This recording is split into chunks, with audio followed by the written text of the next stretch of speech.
আসসালামু আলাইকুম সবাইকে। দেখেন, আমাদের বিসিবি নির্বাচন হয়েছে, আমরা মনে করি ভালো। যে ব্যক্তি বিসিবি সভাপতি হয়েছে বা চেয়ারম্যান হয়েছে, তারও অভিজ্ঞতা ও যোগ্যতা আছে, তাকে আমরা সম্মান করি বা সম্মান দেই।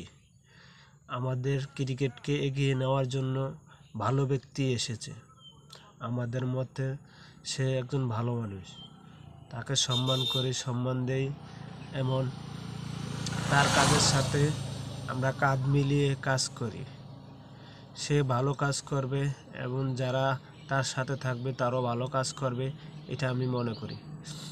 তাকে সম্মান দিলে আমরা হয়তো সম্মান পেতে পারি, কারণ আমাদের যে 4 মাসে সে কাজ করছে, আমরা তার কাজ দেখে মুক্ত ও ভালো কাজ করছে তা আমরা দেখতে পাচ্ছি। সবাই ভালো থাকবেন। আসসালামু আলাইকুম।